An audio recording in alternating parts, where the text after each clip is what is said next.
Welcome to the Overstock Academy weekly podcast, where we talk about finding name brand store Overstock products and reselling them online in places such as eBay, Amazon, Shopify, and even your own website. Now, the Overstock industry is a $127 billion a year industry. All of the products are the same highly profitable name brands that you know and trust, which basically means that if you do it right, they almost sell themselves. And the do it right part is what this podcast is all about. Hello again, Overstock Nation. I hope you're all doing great and thank you for tuning in. Today's episode was actually inspired by a question that I received from a student just last week. Gary sent in an email asking the following questions, and I'm actually just going to read the entire email to you. It says, "Hey Amy, a year or two ago I had tried to buy some stuff from .com and lost my money. It was roughly around $2,600. It was a wholesale lot of electronics. On their website, the listing looked great and there were a ton of high-end products. I was excited and had high hopes, but when I received them, most were completely broken. I felt horrible. I felt like I was scammed. When I contacted the vendor, they told me to check out the product listing again and review the description on their website. They said that I received exactly what I had paid for. I think my biggest mistake was I didn't know what the seller's descriptions meant or how the system worked. The thing is, though, I saw the potential in this business, but that experience really deflated me. Plus, my wife was really not happy. In fact, she took a lot of convincing for me to even join your training. I'm still in the early stages of your training, and this may already be covered in the course, but the truth is I get cold feet every time I think about buying. How can I prevent this from happening again?" That was the exact message that Gary emailed to me. Now, I've already responded to Gary via email, but this question inspired the topic for this week's episode. You see, the same thing that happened to Gary happened to me as well, and it happens to a lot of people. In my case, when I was starting out, I saw a listing of a wholesale lot of home goods. It was fully manifested. Now, for those of you who don't know what a manifest is, it's basically a product list showing exactly what you are buying. In a future episode, I will be going over how to analyze one and determine whether a wholesale lot is worth buying or not. Now, FYI, not all manifests are created equal. I found that depending on the vendor, manifests vary greatly. Anyway, back to my story. So I see this manifest. I go through my pricing research strategy, which hadn't failed me yet. It's actually the same one that I share at Overstock Academy. And my research shows it's a flippin' home run. I was set to make 5 times my cost. I'm feeling pretty confident about the purchase, so I go ahead and pull the trigger, and I buy 3 pallets of this. A few days later, I receive the pallets in using my normal receiving strategies that I taught you back in episode 109.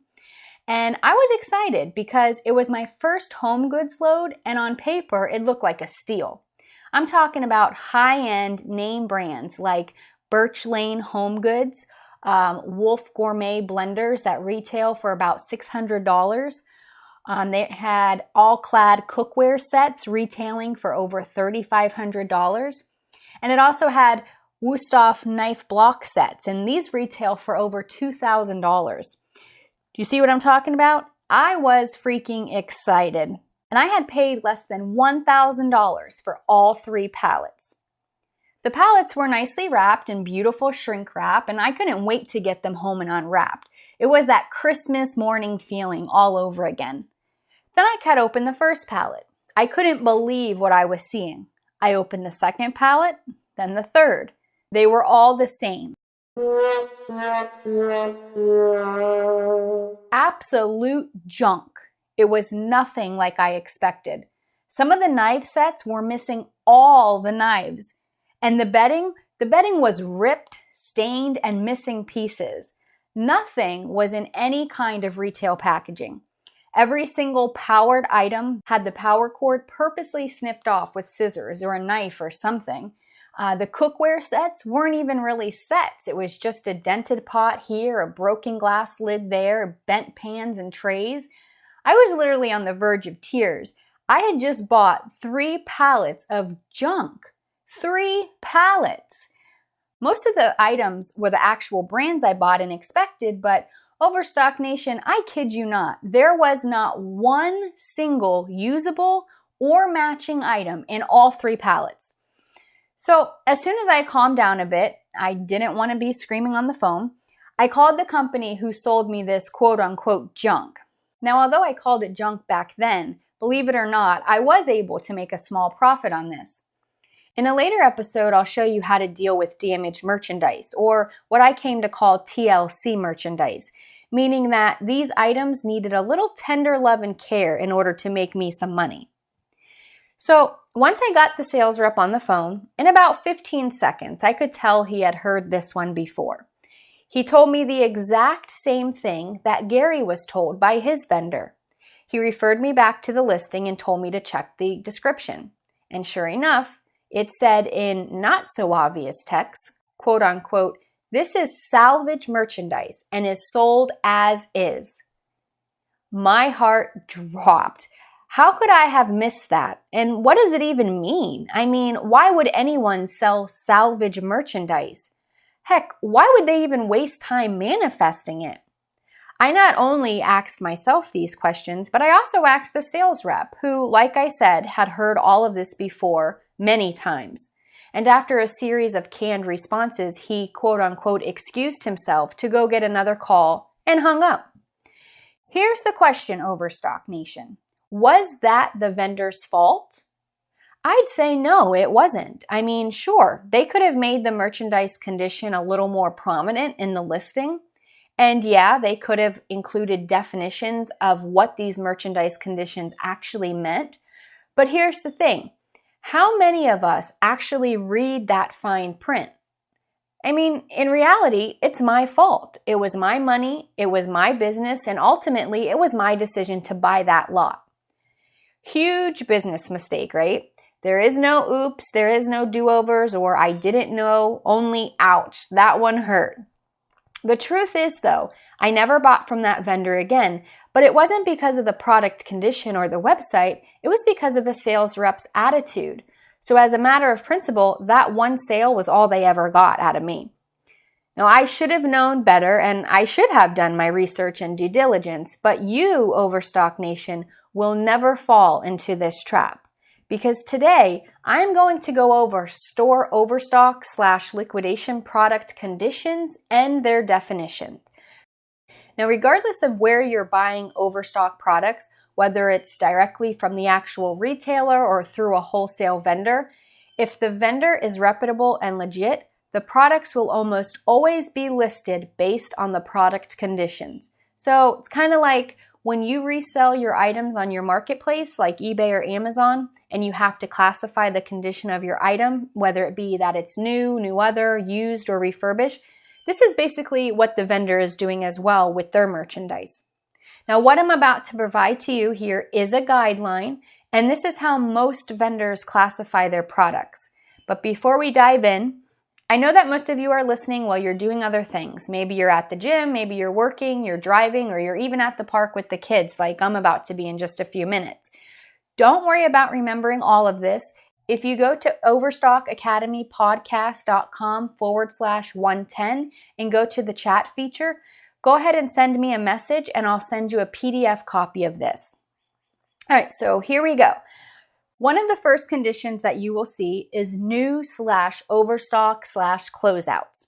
Now, in this industry, these are items that were never offered for sale in a retail environment or used in any way. These may also come from retailers, importers, manufacturers, or distributors who are closing down or simply have discontinued or excess goods in their warehouse that they need to move. With this condition, the packaging and the item tend to be in good condition with no excessive signs of handling. The products possess all the characteristics, qualities, and features as advertised by the manufacturer.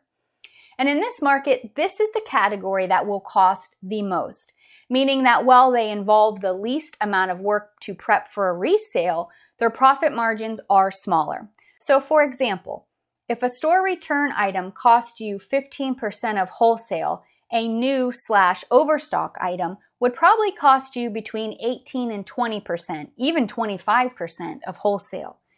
Here's a pro tip. Everyone in this industry is looking for this category of items. There is a lot of competition for these items. The Amazon FBA crowd is looking for these. The I want a business but don't want to do any work crowd is looking for these. And the drop shippers are looking for these, and so on. I want to be upfront with you, Overstock Nation. Here's the thing you need to know going in. One, while this category is not impossible to source, there is already a very small percentage of brand new items in the overstock/liquidation market. Two, the overstock vendors and even large retailers you're buying from already know this, and this is why the prices on these stay pretty high. And the third thing is store returns, seasonal items, and shelf pulls, I'll define all these for you in a minute, are the categories that dominate this market. So what do vendors do? At times, they may combine the new/overstock/closeout category items with other categories in order to move the other categories. So you'll see a wholesale lot that says something along the lines of 80% returns, 15% new/overstock, or they'll offer them as a custom package deal. And now you know why. The next category is called shelf pulls. Shelf pulls are close relative to the new/overstock/closeouts. The main difference being that these are items that were already exposed for sale in a retail environment, but have been quote unquote pulled from the shelves and chosen to be liquidated by the store. So this is basically inventory that has been on the display racks, then goes on clearance, and then it just didn't sell. These goods are typically new and have never been used. Most still have original packaging and tags, and any damage would be due to handling within the store and or the warehouse. These items may also include store display or open box items, and shelf pulls may exhibit a wide range of individual product and package conditions. Another category you're going to see is called refurbish. Refurbished items have been inspected, tested, and restored to full working condition. These products may have been used and returned, usually due to some defect. All right, they rarely come in their original packaging. They also seldom contain any documentation or any additional parts and/or accessories. Now, due to their operational history, refurbished products may possess noticeable cosmetic defects and/or blemishes, dents or scratches, and even signs of age. These items may be repackaged in generic brown boxes, and at times, if you're lucky, these may carry a warranty from the manufacturer or the refurbisher. And this is great because you could pass that on to your buyer when you resell, which adds value. Another category is going to be customer returns. This is going to be returned merchandise. Returned merchandise would be products that were sold to a customer who then either physically brought the item back to a store or shipped it back to a specific locations. Now, the reasons for returning a product may not have any correlation to how it was or wasn't used. The items may or may not be in perfect working order. These may be items that the store does not want to or cannot reshelf.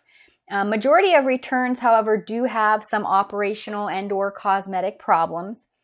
Sometimes this may include out-of-season items or discontinued items. Barcode labels may be damaged or missing, and often additional internal store tracking or return labels can be found on the items or the packaging. These items in this category may or may not include the packaging, or the packaging may be damaged. Most customer return goods simply undergo a visual check at the store level prior to making their way into a return lot. Higher value items may be subject to a more thorough inspection prior to being selected for liquidation. The general quality of customer return lots can vary significantly from vendor to vendor and program to program. It is common that some may have a defective rate of up to 50%. Be sure to stay away from those, while others are only 10% or 20%. This is a question that you should definitely ask the vendor. If they are a knowledgeable and experienced vendor like the ones that I recommend at Overstock Academy, they should be able to tell you this immediately. Pro tip number 1, if the vendor sounds like they have no clue, Be wary, they may be a broker selling you goods that they don't even have and they're just marking up the prices. Keep in mind though, in practice, no individual load or pallet will have the exact breakdown, but these percentages are fairly representative when describing the average expected condition of the goods. Ultimately, this is a rough approximation, and the actual working percentage on any given pallet or load can be much worse or much better. Now, return loads with low defective rates are sometimes referred to as quote-unquote clean customer return lots, and return lots with very high defective rates are at times referred to as salvage lots. Pro tip number 2 for you is that returns from online stores and catalogs are in the best condition. This is because most online retailers require that you return the products with the original packaging in order to receive a full refund and avoid a restocking fee. Now at Overstock Academy, I share my favorite supplier for these. Purchasing customer returns and reselling them for a profit is a tried, tested, and proven concept. This one category was my favorite. I made a killing on customer return items. But it didn't start out that way. I made mistakes, I lost money, and eventually I tweaked my tactics into the kick-ass system I share at Overstock Academy. I keep it simple. Buy right using the tactics I show you, prepare your items for sale using my easy-to-master process, which then enables you to sell fast because when you do this right, these products will sell themselves. Then do the happy dance every time you hear the cha-ching notification on your phone and repeat. Another category you're going to see out there is called used goods. Used products were previously sold, put into use, and may show noticeable cosmetic defects and blemishes, maybe something like a dent, scratches, signs of aging and use. These items may not be in optimal working condition as they may require additional maintenance or repair. And finally, defective/salvage. These are the ones that I bought in my story earlier, and I suspect they are the same category that Gary bought. These have been identified as functionally defective. They may also have issues with physical appearance. These products usually can mostly only be used for parts, and these are also recommended for professional buyers specialized in repairs or resale of the parts themselves.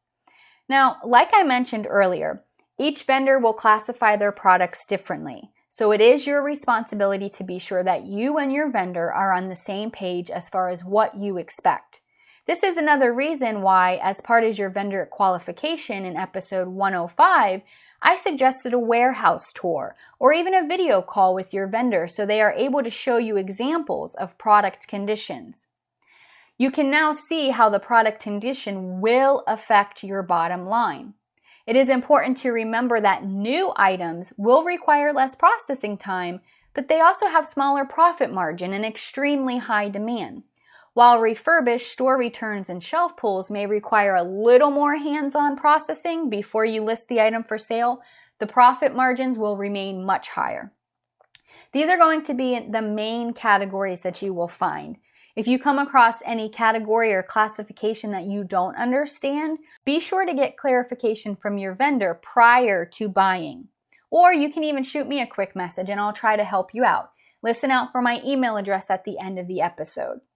Before we wrap up today's episode, let's go ahead and get some questions answered from some of our listeners. I received a question in from Leona Jensen, and she asked, I'm new to selling stuff on eBay. How hard is it to sell things on there? Does it take a while to sell or do things sell pretty fast? I'm just afraid with being new at this that it will take a while to get paid. Leona, I know exactly how this feels because when I started out, I was wondering the same thing. I had bills come in thick and fast, and I had spent what little I had on stuff I had listed for sale. So I'm not sure what it is that you're selling, but as usual, I can answer you based on my experiences. There's no one trick to selling fast. It's more a combination of tactics that start with how you buy. Buying right gives you an edge because now you can compete with anyone. Next, you need to list your items right. This means the right categories, titles, and the right description. Now, these help your listings get found by buyers on the eBay platform. In my opinion, the final and most important tactic is pricing. Now, you've probably heard me saying this over and over again in previous episodes. If you price your items right, and if they're listed right, they will sell pretty fast. Now, I realize that I keep saying do this or that, quote unquote, right without much explanation. However, due to limited time on this episode, I can't dive too deep into this topic. Otherwise, we're going to be here all day. But I do give you exact step-by-step instructions at Overstock Academy. If you go to overstockacademypodcast.com/110, check out the free 7-day trial to my course. In it, I demonstrate my entire system, including my pricing strategy, which is the key to selling fast. You'll see how I was able to sell all those items in 3 days, making a pretty nice profit in the process. And don't worry, I don't ask for your credit card to access the trial. It is a true free trial, and it's totally worth checking out. Phil Reyes asks, and I'm going to assume that this is an eBay question. He asks, "Hi Amy, how do you decide what to list with best offer? Is it only your higher priced items? Also, I have a few items that have been for sale for a while, and I do have some watchers. It's currently listed as buy it now with best offer.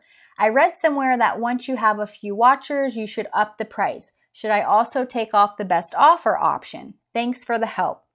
Now, I like this question a lot because it contains some popular myths, and you know me, I love busting myths, so sorry, Phil. Let's start with the myths.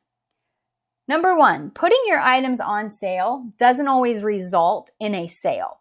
In fact, if I ever put my items on sale, it's usually after I've had people watching for a while.